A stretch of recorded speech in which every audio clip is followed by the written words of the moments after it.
오늘부터 이 명절 기간에 기가 막힌 연결 딱 본문이 또 되었습니다. 새해 복 많이 받으세요라는 인사를 하잖아요. 우리 부모님들에게 친척들에게 그렇게 인사를 나눌 텐데 오늘 이 복에 대한 이야기를 여러분들과 한번 나눠보도록 하겠습니다. 우리 여러분들 앞에 나서면서 어떤 말씀을 나눌까라는 생각을 하다가 우리 성도 여러분들을, 우리 청년 지체들을 정말 많이 축복해주고 싶다라는 마음이 제 마음속에 있다는 것을 솔직하게 말씀드리고 싶습니다. 용어 정리를 한번 할까요? 평소에 조금 이거를 혼동해서 잘못 쓰는 경우들이 있는 것 같아서 제가 여러분을 축복하고 싶다라는 표현을 썼습니다. 그리고 하나님께 복을 받기 원합니다 라는 표현도 씁니다. 자, 이런 식으로 정리를 할게요. 사람은 사람에게 복을 줄 수 있는 능력이 없습니다. 제가 여러분을 아무리 사랑하고 아낀다 할지라도, 성도 여러분들을 아무리 아낀다 할지라도 여러분들에게 복을 줄 수 있는 능력이 저에게는 없습니다. 그래서 여러분에게 축복을 하는 겁니다. 복을 주실 수 있는 유일한 분은 여호와 하나님 뿐이시기 때문에 하나님께서 당신에게 복 주시기를 제가 하나님께 부탁드립니다 라는 의미로 축복이라고 합니다. 그래서 당신을 위해 축복합니다. 당신을 축복합니다. 하나님이 당신에게 복 주시기를 바랍니다 라고 표현하고요. 우리가 잘못 표현할 때가 많은데 하나님 저를 축복하옵소서는 그런 의미에서 틀린 말이죠. 하나님 저에게 복 주시옵소서라는 게 맞지, 하나님 저에게 복 달라고 부탁드려 주시옵소서라는 건 안 맞지 않습니까? 그렇죠? 하나님께 복 주시옵소서, 여러분들 서로끼리 당신을 축복합니다 라는 마음으로 이런 식으로 인사를 하는 겁니다. 그런 의미로 한 번 더 인사할까요? 당신을 축복합니다. 인사하겠습니다. 당신을 축복합니다. 하나님이 주신 은혜로 하나님의 은혜가, 하나님의 복이 여러분에게 가득하시기를 축복합니다. 우리 그 마음으로 오늘 이 자리에 섰습니다. 오늘 복 이야기를 할 거예요. 우리 모두는 복을 많이 받고 싶어 합니다. 여러분들도 그럴 거라고 생각합니다. 복 받기를 원하죠. 우리 청년 때에는 이 복이라고 하는 것을 어떤 개념으로 받아들이고 있을까라는 궁금증이 있는 게 사실입니다만, 단적으로 이렇게까지 표현할 수 있을 것 같아요. 우리는 복 받고 싶어서 신앙생활을 하고, 이 명절이 껴있는 어디라도 놀러가고 길게 어디를 갈 수 있는 이런 시간에도 주의를 지키고 청년부를 지키고 서로 만나는 이 시간을 지키고 있다는 것, 그래서 하나님, 제가 이렇게까지 열심히 교회를, 이 예배를 사랑하니 이렇게 열심을 드렸으니 하나님께서 저에게 더 큰 복으로 채워주십시오. 뭔가 기브 앤 테이크를 하고 싶은, 거래를 하고 싶은 마음들이 우리 모두에게 많이 있는 것 같아요. 저 여러분 앞에서 거짓말하고 싶은 마음이 없습니다. 저 하나님께 복 많이 받고 싶어요. 네, 진짜로 솔직히 하나님께 복 많이 받는 목사 되고 싶은 게 저의 솔직한 마음이에요. 그리고 이것도 사실인데 여러분들이 이 자리에 앉아있는 장년이든 청년이든 여러분 모두가 하나님의 복을 충만하게 받는 주의 자녀들이 진심으로 되셨으면 좋겠습니다. 제가 능력이 있다면 뭐라도 해줄 수 있다면 해드리고 싶을 만큼 그런 마음입니다. 여러분들뿐만 아니라 성도님들을 만날 때뿐 아니라 교회 밖의 사람들을 만날 때에도 복 받으세요 라고 이야기해서 싫어하는 사람 저 한 명도 못 만나봤습니다. 제가 목사로서 교회 밖에 있는 선교지에 간다거나 아니면 믿지 않는 성도의 가족을 만난다거나 아니면 길거리에서 누굴 만나서 제가 목사라는 걸 알고 복음을 이야기할 기회가 있을 때마다 이런 일들이 꽤 빈번하게 등장을 해요. 제가 목사를 좀 교회를 한번 끌어보려고 예수님 믿으시라고 얘기를 하면 절대 철벽을 치는 거죠. 청년들이면 이런 일이 훨씬 더 많잖아요. 나는 절대 생각이 없다고. 근데 목사님이 기도해주면 저에게 좀 좋은 일이 생길까요? 나중에 저를 위해 기도는 한번 해주세요. 이런 얘기들은 많이 하는 거예요. 제가 그 대학생 때 어떤 일까지 겪었던 적이 있냐면 운전을 한 지 얼마 안 됐을 때였어요. 교통법규가 뭐고 어떻게 하면 안 되고 뭘 하면 딱지를 떼는지 잘 모르던 시절에 제가 모르던 교통법규를 어긴 거예요. 유턴을 해야 되는데 실선까지 가서 유턴을 해야 된다는 걸 모르고 실선 앞에 점선에서 해야 된다는 걸 모르고 점선 실선에서 유턴을 하다가 경찰한테 딱 걸려버린 거예요. 근데 밤중이었는데 길거리에 차가 없는 한밤중이었는데 그분이 그 경찰 아저씨가 저를 세워놓더니 저를 붙잡고 원래 그런 거 물어보는 거 아니잖아요. 뭐 하는 사람이에요? 라고 물어보는 거예요. 그래서 저 신학생입니다. 전도사입니다. 그랬더니 이분이 흠칫 놀라면서 교회 다니는 사람 같지는 않은데 뭐 우리 가족 중에 교회 다니는 사람이 있어요. 이번에 그냥 보내줄 테니까 나 좀 잘 되라고 기도 좀 해줘. 그러면서 그냥 나를 보내주는 거예요. 그 경찰은 원래 그러면 안 되는 거잖아요. 그러니까 밤중이니까 나를 그렇게 보낸 것 같은데 그 경찰 아저씨의 아직까지도 생각나요. 그 표정과 그 목소리 가운데 내가 이렇게 목사 될 사람을 잘 봐줬으니 나에게 좋은 일이 있겠지라는 걸 바라는 것 같은 그런 마음, 그게 느껴지는 거예요. 여러분은 어떠십니까? 여러분도 복 받고 싶으십니까? 그리고 하나 더 여쭤보고 싶어요. 복 받는다라고 제가 계속 이야기하고 있는데 여러분이 생각하는 복은 대체 어떤 종류의 복인가요? 자, 제가 한번 얘기해 볼까요? 제가 지금 아까부터 복 받기를 원합니다. 여러분도 복 받기를 원합니다. 라고 할 때 이 복이라는 이 한 글자 단어를 무슨 의미로 저는 말씀드리고 있냐 하면 하나님 앞에서 우리의 생각과 자세가 정립되어지고 하나님이 원하시는 대로 모든 게 제자리를 찾아가며 우리의 죄악이 끊기고 올바른 즐거움을 누리며 상처와 고통이 끝나는 상황. 그게 지금 저 복 받기를 원합니다. 여러분도 복 받기를 바랍니다. 축복합니다. 그게 제 단어 사용의 의도였거든요. 여러분도 그런 의도로 들었나요? 아닌 사람들이 있을 거예요. 수많은 성도님들을 만나보니 어떤 지체들은 복 받으세요. 복 받기 원합니다. 라고 할 때 그 복을 나는 돈을 많이 벌어서 부자 되기를 원합니다. 라는 의미로 복 받기를 원합니다. 라는 표현을 하는 사람들도 있고 어떤 사람들은 제 마음속에 있는 상처가 회복되어지고 건강해지길 원합니다. 이런 의미로 복 받고 싶습니다. 라고 말하는 사람들도 있고 우리의 깨어진 관계가 회복되기를 원합니다. 라는 의미로 복 받으세요. 라고 얘기하는 사람도 있습니다. 그래서 여쭤보는 거예요.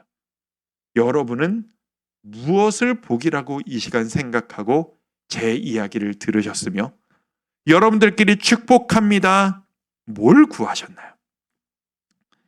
오늘 우리는 예수님의 말씀, 이 복을 구하는 산상수훈 중에서 복을 구하는 팔복이라고 하는 것에 대해서 오늘 이야기를 나눠보려고 합니다.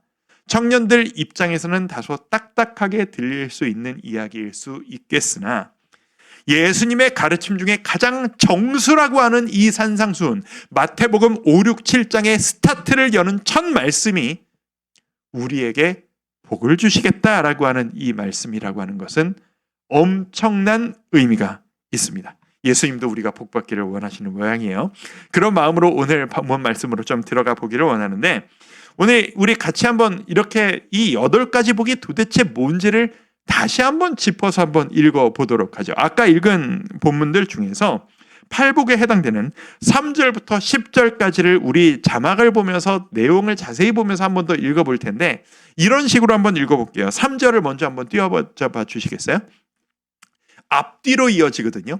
위에 줄 모모한 자는 복이 있나니는 여러분이 읽으시고 그 뒷부분 천국이 그들의 것이미요는 제가 읽는 겁니다. 아시겠죠? 주고받고 하면서 우리 8절을 한번 읽어봅시다. 3절부터 여러분부터 시작합니다. 시작. 심령이 가난한 자는 복이 있나니 천국이 그들의 것이미요 애통하는 자는 복이 있나니 그들이 위로를 받을 것이미요 온유한 자는 복이 있나니 그들이 땅을 기업으로 받을 것이미요 의에 줄이고 목마른 자는 복이 있나니 그들이 배부를 것이미요 긍휼히 여기는 자는 복이 있나니 그들이 긍휼히 여김을 받을 것이며 마음이 청결한 자는 복이 있나니 그들이 하나님을 볼 것이며 화평하게 하는 자는 복이 있나니 그들이 하나님의 아들이라 일컬음을 받을 것이며 의를 위하여 박해를 받은 자는 복이 있나니 천국이 그들의 것임이라. 아멘. 이 복이 여러분에게 충만하시기를 축복합니다. 우리 어른들 까뜩한 이렇게 나이대에는 이게 너무 간절한 얘기를 해서 아멘 아멘 했는데 역시 청년들이라 이게 와닿지는 않아요. 그렇죠? 여러분들이 생각하는 복이란 아마 이런 걸 아닐까라는 그냥 상상을 해봐요.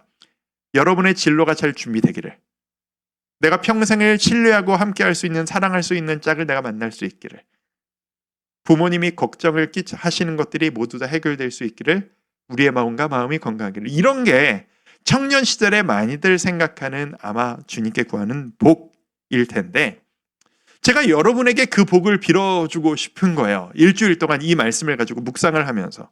그런데 이 말씀을 지난 주일 저녁부터 오늘 새벽까지 붙잡고 일주일 내내 이 말씀을 쳐다보면서, 이건 거짓말이 아니에요. 진짜 후회를 많이 했어요. 무슨 후회를 많이 했냐? 내가 마태복음 시리즈를 괜히 시작해가지고 이 어렵고 깊은 본문을 내가 설교를 해야 되는구나.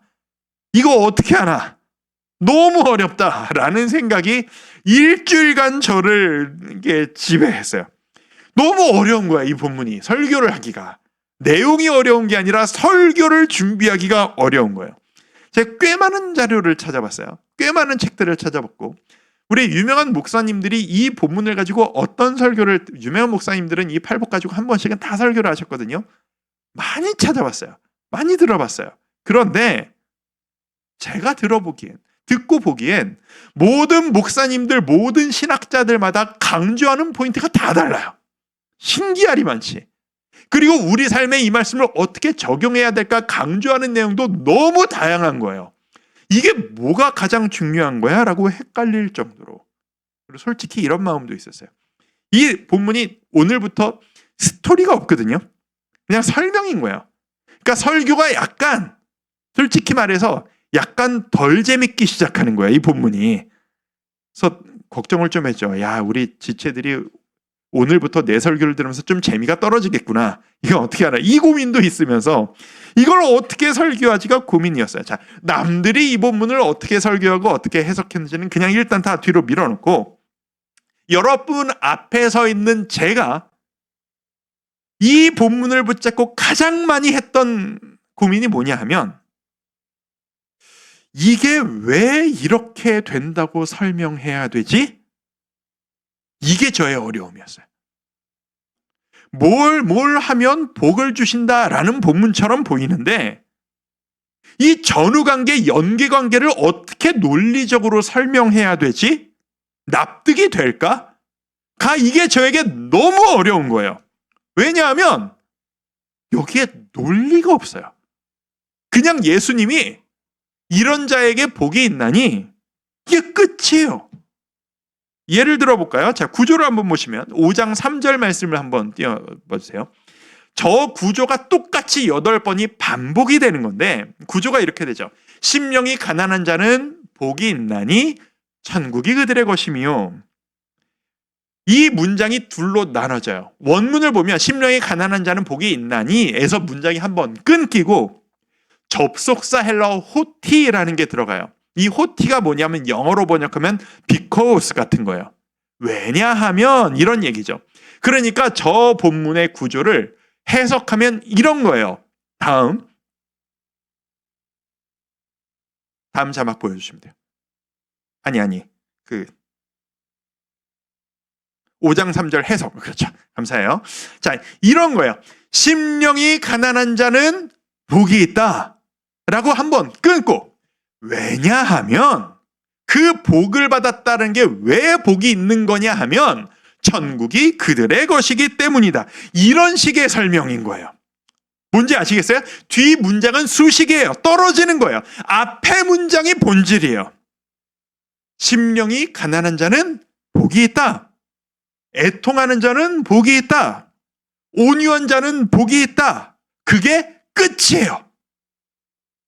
팔복은요, 너희가 복받기 위해선 이런 걸 해야 돼 라고 하는 설명이 아니에요. 저 본문을 이런 식으로 해석하면 안 돼요. 너희가 천국 가고 싶니? 그러면 너희가 심령이 가난한 자가 되어야 해. 원문을 제대로 해석하면 그렇게 해석하면 안 돼요. 뒤에는 수식이고 그냥 예수님께서 이건 선포하시는 거예요. 심령이 가난한 자들아, 너는 복받은 사람이다. 온유한 자들아, 너희는 복된 사람이다. 이게 팔복이에요. 이게 설교자로서 여러분 앞에서 이 내용을 설명해야 하는 저를 너무 어렵게 만드는 거예요. 생각해 보세요. 심령이 가난하면 왜 복을 받아야 돼요? 이유가 없잖아요. 이유가 없잖아요. 애통하는 자는 왜 위로를 받아야 돼요? 이게 나한테 이렇게 어려울까를 생각해 보니까 우리가 세상에서 살아가는 방식으로 이 성경 말씀을 내가 해석하려고 하고 있더라고요. 우리가 사는 세상은 어떻죠? 기브 앤 테이크예요. 내가 뭔가를 해야 내 애씀을 보고 상대방이 나에게 호의를 베푸는 시대를 살아요. 내가 노동력을 제공해야 급여를 받는 시대를 살아요. 내가 사랑을 주어야 저 사람도 나를 사랑하는 그런 시대를 우리는 살아가요. 그러다 보니까 이 본문이 너무 어려운 거예요. 애통하는 자들아, 너는 복받은 사람이야. 끝이야. 여기에 논리가 어디 있어요? 어려워요. 제가 이 말씀을 진짜로 며칠간 그래서 노려보고만 있었다는 거예요. 아무것도 못 쓰고. 2, 3일을 쳐다보면서 하나님, 이게 뭐죠? 이걸 어떻게 설명해야 되는 거죠? 2, 3일 보니까 제 머릿속에 비로소 이런 생각이 들기 시작하는 거예요. 이게 이유를 설명해야 받아들일 수 있는 이야기야? 복 주시겠다는데 그냥 받으면 안 돼? 라는 생각이 들기 시작하는 거예요. 심령이 가난한 자들에게 너 복 받은 사람이야, 복 받아라 하시는데 그냥 감사합니다 넙죽 받아버리면 안 되는 건가? 그제서야 이 생각이 들기 시작하더라고요. 우리가 성경을 볼 때마다 이런 전환이 필요할 때가 있습니다. 너무 큰 복에 대한 이야기를 하시면 설명할 길이 막막할 때가 있는 거예요. 예를 들면 이런 거예요. 예수님께서 여러분을 바라보면서 사랑하는 내 아들, 딸들아, 내가 너를 사랑한단다 라고 말씀하셨다면 예수님이 날 사랑하는지 설명할 수 있어요, 여러분? 그걸 어떻게 설명해요? 사랑하신다잖아요. 그럼 사랑하시는구나 라고 받으면 되죠. 그냥 받으세요. 그 앞에서 내가 뭘 했다고 날 사랑하세요? 내가 생각하기에 난 자격이 없는데요. 의도가 있으신 거예요? 저한테 뭐 시키시려고 이런 얘기 하시는 거예요? 그러다가 제가 뭐가 바뀌면은 그 사랑이 끝나는 거예요? 저 그거 유지하게 그것만 좀 알려주세요. 이런 식의 얘기를 하는 게 우리가 세상에서 대하는 방식으로 예수님을 대하는 방법이란 말이에요. 제 막내딸, 아직 어린아이예요. 이제 3학년 올라가는 어린이에요. 제 막내딸을 보면 제가 우리 딸을 보면서 아빠는 우리 딸이 너무 좋아, 우리 딸 너무 이뻐 라고 이야기를 하면 제 딸은 아빠의 이야기에 재질문하지 않아요. 아빠가 왜 좋아한, 이러지 않는다는 거죠. 아빠 그거 왜 하는 거야? 그런 말은 왜 하는 거야? 나를 언제부터 좋아한 거야? 내가 뭘 바뀌면 나를 더 이상 안 좋아하게 될 거야? 이런 질문 하지 않아요, 우리 딸은. 그냥 난 우리 딸 너무 이뻐, 너무 좋아 하면은 저희 딸은 그냥 아빠를 바라보고 배실시 웃어요. 너무 좋아해요. 그냥 받는 거예요. 거기에 논리가 어디에 있고 설명이 어디 있어요? 아빠가 자기를 좋다는데. 그런 행복해하는 딸을 바라보는 아빠인 저는 마음이 너무 좋아요. 하나님이 지금 우리에게 원하시는 게 그거예요. 근데 저는 알아요. 얘도 언젠가 나이가 들면 우리 아들같이 커서 사춘기가 되면 얘가 바뀔 거예요. 아빠는 우리 딸 너무 좋아, 우리 딸 너무 이뻐. 그러면 왜 그래? 뭐 시키려고 그러는 거야? 이런 식으로 바뀔 거예요. 그래서 예수님이 말씀하셨잖아요. 천국은 어린아이와 같은 자들의 것이라고. 우리는 무슨 나이예요? 우리 어린아이 때를 지나 청소년 그런 말을 하는, 질문하는 때를 지나 그 과정마다 지내온 나이가 지금 우리 나이예요. 이제 우리는 사랑하는 내 아들아, 내 딸아, 내가 너 얼마나 사랑하는지 아니? 그걸 받아들이기가 너무 힘들어. 왜 그러시는데요? 뭘 시키시려고 그러는데요? 사랑 주시고 나서 뭘 맡기시려고 그러는 건데요? 아니에요. 여러분이 그냥 행복해 하기를 바라시는 거예요. 제가 며칠 동안 이 본문을 가지고 씨름을 하다가 결단을 했어요. 이거 내가 무슨 말을 더하고 빼면 안 되겠다. 이 말씀 그대로가 최고의 메시지다 라는 것을 인정할 수밖에 없었어요. 이 8가지 복을 그대로 받아 누리시는 우리 청년지들, 성도님들 되시기를 축복합니다. 심령이 가난한 여러분, 곧 심령이 가난한다는 게 무슨 뜻인지 아세요?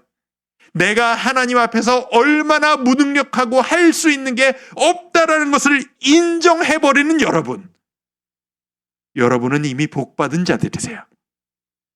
애통하는 여러분, 곧 자신과 내 속의 죄악을 바라보고 세상이 얼마나 죄악으로 가득한지를 바라보면서 그 죄악을 고통스럽게 바라보는 여러분, 여러분은 이미 복받은 자들이에요.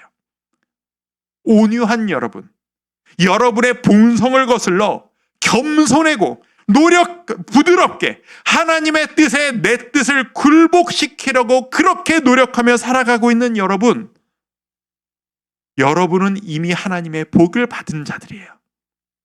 의에 졸이고 목마른 여러분, 곧 하나님이 원하시는 의로운 삶과 공의의 성취를 갈망하며 살아가는 여러분들, 여러분은 이미 복받은 자들이에요. 이제 4개 했어요. 아직 4개 남았어요. 긍휼히 여기시는 여러분들, 곧 힘든 다른 사람들을 바라보면 불쌍히 여기고 그들을 위해 뭐라도 주려고 애쓰는 여러분들, 여러분은 복받은 사람들이에요. 마음이 청결한 여러분, 마음으로 순결하려고, 깨끗하려고, 내적인 동기가 더럽혀지지 않으려고 애쓰고 있는 여러분, 여러분은 이미 복받은 사람들입니다. 화평케 하는 여러분, 요즘 세상 바라보면 우리나라에 지금 가장 필요한 게 이건 것 같죠?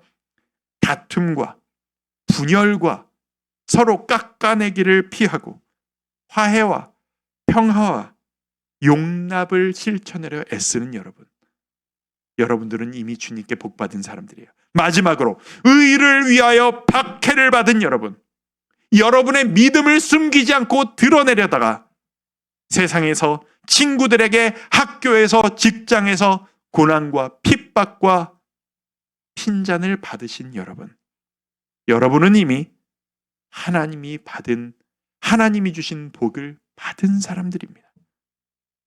그렇게 되시기를 축복하신다라는 이야기가 아니에요. 이 본문을 보면 그런 여러분은 이미 하나님의 복을 받은 상태라는 거예요.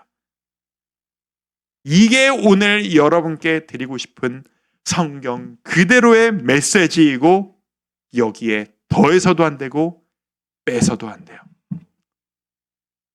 여러분은 복받은 사람들입니다. 여러분은 예수님께 사랑받고 있는 자들입니다. 여러분은 지금 여러분이 얼마나 힘들고 고통스러워서 주님께 매달리고 있는지와 상관없이 여러분은 복받고 있는 자들이에요. 이것을 기억하는 여러분 되시길 바랍니다. 예수님이 도대체 이 큰 사랑과 이 큰 복을 왜 주시는 건지를 제가 논리적으로 설명할 수는 없지만, 이게 얼마나 큰지 이해에 도움은 조금 드리고 싶어서 간단하게 2가지로만 짧은 설명을 한번 붙이고 오늘 예배를 마무리하고 싶어요. 이 팔복 8가지가 둘로 나뉘어집니다. 첫 번째 4개는 첫 4개. 이 복을 받는 자들의 태도에 공통점이 있어요. 심령이 가난한 자, 애통하는 자, 온유한 자, 의에 줄이고 목마른 자, 이 4사람의 공통점이 뭔지 아세요? 이 4사람은 지금 내가 너무 고통스러워서, 내가 너무 암담해서, 내가 너무 눌려 있어서 힘들어서 주님께 매달리는 상태에 있는 사람들을 의미해요. 주님께 매달리는 자. 살다 보니 너무 어려운 거야. 난 이렇게 살고 싶지 않았는데 이렇게 살아야만 하는, 살기 위해서 주님께 매달리는 상태에 있는 사람들이 큰 그림에서 첫 번째에서 네 번째까지 사람들이에요. 중요한 게 뭔지 아세요? 예수님이 이 네 사람들에게 복을 얘기하시면서 너 의도가 뭐냐? 너 목적이 뭐냐라고 묻지 않으신다는 거예요. 너 지금 나한테 매달리는 게 진짜 나를 인정해서 매달리는 거 맞아? 너 불손해. 너 살려고 다 해보다가 안 되니까 나한테라도 매달리려고 지금 나한테 온 거잖아. 이렇게 하지 않으신다라는 거예요. 그래, 너 잘 왔다. 잘 왔다. 무슨 이유로 왔든, 힘들어서 왔든 좋아서 왔든 자의적으로 왔든 떠밀려서 왔든 네가 내 앞에 왔다는 게 중요하다. 내 앞에 왔으니 너 나랑 지금부터 한번 잘 만들어가 보자꾸나. 이게 예수님 마음이라는 거예요. 지금도 마찬가지라는 겁니다. 여러분, 2000년 전에 이렇게 사람들에게 선포하셨던 예수님이 지금 이 자리에서 여러분에게 똑같은 말씀을 하고 계세요. 절망 가운데 있고 외롭고 내 힘으로 할 수 있는 게 아무것도 없어서 주님을 붙잡습니다 하는 우리 지체 여러분, 성도 여러분, 지금 무슨 이유로든 주님 앞에 서셨다면 천국은 여러분의 것입니다. 믿으시길 바랍니다. 5번째에서 8번째까지는 성격이 다릅니다. 우리가 그 사랑을 받았다면 우리가 나아가야 할 길이 있는 거잖아요. 긍휼히 여기는 자, 마음이 청결한 자, 화평하게 하는 자, 의를 위하여 박해를 받은 자, 다 행동과 관련된 것들이죠. 이런 거예요. 예수님의 모든 말씀은 하나님 나라와 관련된 거라고 제가 지난주에도 지지난주에도 말씀드렸어요. 그리고 그 하나님 나라의 백성으로 여러분을 초청하고 싶어 하세요. 그래서 여러분들에게 예수님이 지금 이렇게 말씀하시는 거예요. 긍휼히 여기는 너희들아, 마음이 청결하고 화평하게 하는 내 자식들아, 내 이름을 위해서 박해까지도 감당하고 있는 내 자식들아, 너희의 모습이 이 나의 나라 하나님 나라의 백성으로서 너무나도 어울리는구나. 복을 받을지어다. 네가 그렇게 할 수 있는 것은 내가 너에게 복을 주었기 때문이란다. 이것은 다시 한번 말씀드리지만 복 받기 위한 조건이니 네가 긍휼해져야 돼, 너 마음이 청결해져야 돼가 아니라 내가 그렇게 살고 있다면 나는 이미 복 받은 상태를 라는 것을 위로하시고 격려하시는 거예요. 청년 여러분, 세상에서 그리스도인으로 살기 부딪힐 때 많이 있으시죠? 그리스도인답게 사는 게 부딪힐 때가 있죠. 동료들과 함께 친구들과 함께 밥 먹을 때 기도 한번 하는 게 되게 눈치 보일 때 솔직히 많죠. 가능하면 내가 예수님을 믿는 하나님의 자녀라는 것 굳이 밝히고 싶지 않을 때 있죠. 하지만 그럴 때 애써 그 티를 내려고 노력하는 여러분은 복받은 자들입니다. 지금도 상처 가운데 어려운 가운데 있지만 그래도 믿는 자답게 행동 한번 하려고 도전하고 있는 여러분, 하나님이 여러분을 기뻐하십니다. 하나님이 여러분을 즐거워하십니다. 여러분에게 지금도 복을 내려주고 계십니다. 거기에 여러분이 보여야 될 반응은 뭔가요? 제 딸이 아빠한테 하는 것처럼 빙긋이 웃는 거예요. 행복해하는 거예요. 그래서 저 뭐 해야 되는 건데요가 아니에요. 내가 복 받고 있구나. 예수님이 나를 이렇게 사랑하시는구나. 기뻐하고 행복해하는 것으로 우리 모든 것을 시작할 수 있기를 바랍니다. 여러분 마음 가운데 지금 어떤 고통이 있습니까? 여러분 마음 가운데 어떤 부딪힘들이 있으십니까? 예수님이 모두 다 아십니다. 명절 가운데 여러분 가운데 어떤 도전이 있을 예정이신가요? 우리 11절 12절 말씀 우리 같이 한번 읽고 오늘 말씀을 마무리할까요? 우리 같이 한번 읽어보겠습니다. 시작. 나로 말미암아 너희를 욕하고 박해하고 거짓으로 너희를 거슬러 거슬러 모든 악한 말을 할 때에는 너희에게 복이 있나니 기뻐하고 즐거워하라. 하늘에서 너희의 상이 큼이라. 너희 전에 있던 선지자들도 이같이 박해하였느니라. 아멘입니까? 저는 이것이 사실이라고 믿습니다. 여러분 중에는 믿지 않는 가정 가운데에서 혼자 믿음 생활하는 지체들이 있을 거라고 저는 압니다. 저는 모태신앙이에요. 태어나면서부터 교회를 다녔고 믿음 생활하고 교회 다니고 기도 잘하면 믿음 좋다고 칭찬받으면서 큰 사람이에요. 그런 저 같은 사람과 때로는 부모님과 주위 사람들의 핍박을 받으면서 이런 과정 가운데서도 내가 믿는 자라는 것을 숨기지 않으려고 하나님의 기쁨을 위해서 애쓰고 있는 여러분들의 받을 복이 저는 같을 거라고 생각하지 않아요. 이건 자명한 이야기잖아요. 이 자리에 앉은 여러분들 중에 하나님의 관심의 집중의 대상은 저 같은 사람이 아니라 고난을 겪고 하나님 백성답게 살아가려 애쓰는 여러분들에게 있어요. 하늘의 상급이 여러분에게 쌓이고 있습니다. 믿으시길 바랍니다. 그리고 그 복으로 살아가는 우리 모든 청년 성도 여러분들 되실 수 있기를 주님의 이름으로 축원합니다. 오늘 이 찬양하면서 예전에도 불렀지만 오늘 이 찬양하면서 보내고 싶습니다. 나의 사랑, 너는 어여쁘고 참 귀하다. 어느 보석보다 귀하다. 내가 이 사랑을 받고 있구나. 주님, 저도 주님을 사랑합니다. 라는 마음으로 주님께 고백하며 오늘 이 고백 드리도록 할까요? 우리 함께 마음 모아서 찬양합니다. 나의 사랑, 너는 어여쁘고 참 귀하다.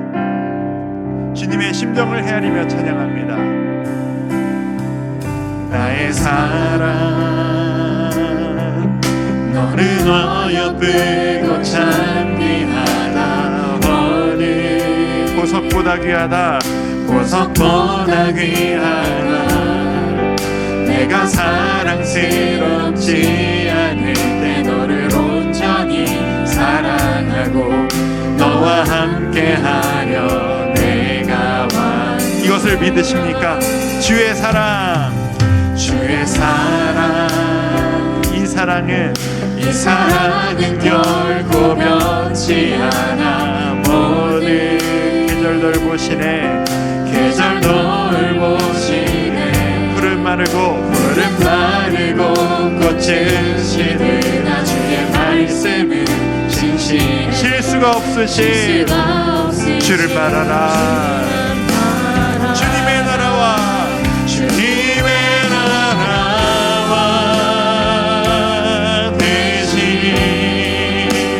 나의 삶 속에 임하시며 주님 알기 주만 보기를 소망해. 거룩히 살아갈 힘과 거룩히 살아갈 힘과 두려움 없는 믿음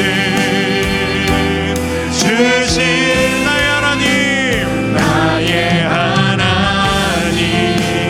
완전한 사랑. 찬양해 주님의 나라와 뜻이 주님의 나라와 뜻이 나의 삶 속에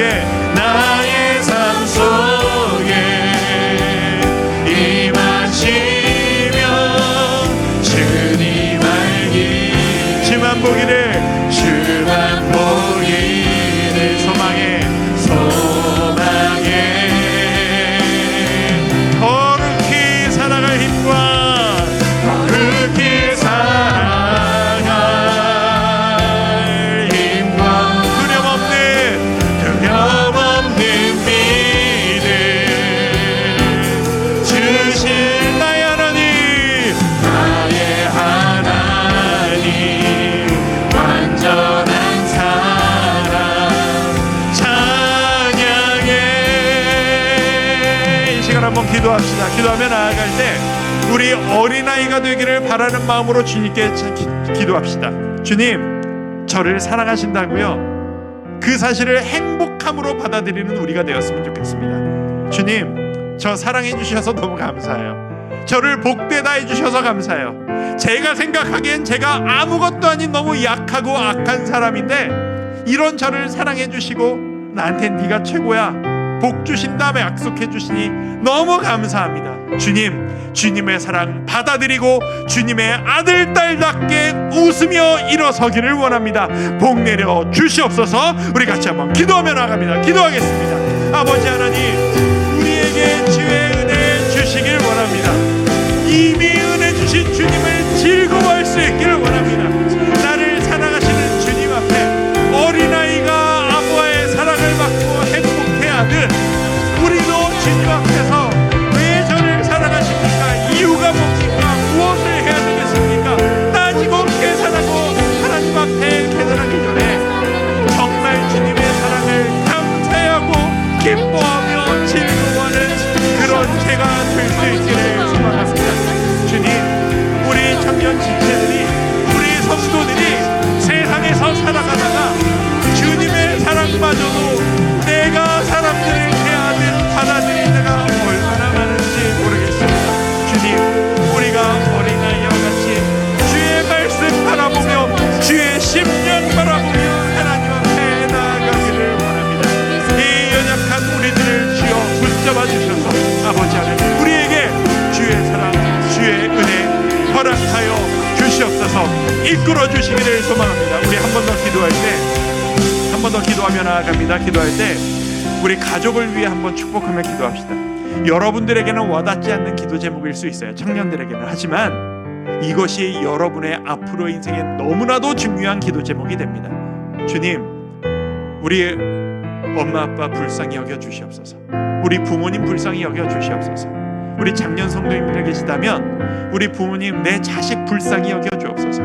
우리 가정의 회복이 필요합니다. 온 가족들이 함께 모이는 이 명절 기간, 우리가 함께 모일 때 주님의 사랑으로 우리가 하나 될 수 있도록 붙잡아 주시고, 너무 사랑하는데 세상에서 너무 힘들어서 사랑하는 마음이 때론 거칠고 지적하는 것으로 표현될 수밖에 없는 상처받은 우리 가족들이 주님의 은혜로 기쁨으로 서로를 바라보는 이 명절 기간 되도록 우리 가족, 우리 부모님, 우리 자녀들 불쌍히 여겨 주시옵소서. 도와주옵소서. 우리 가족을 위해 한번 축복하며 기도합시다. 기도합니다. 아버지 하나님, 하나님 앞에 나아갑니다. 아버지 하나님, 우리 가족을 주님 앞에 올려드립니다. 우리 모든 성도들의 가정을 주님 앞에 올려드립니다.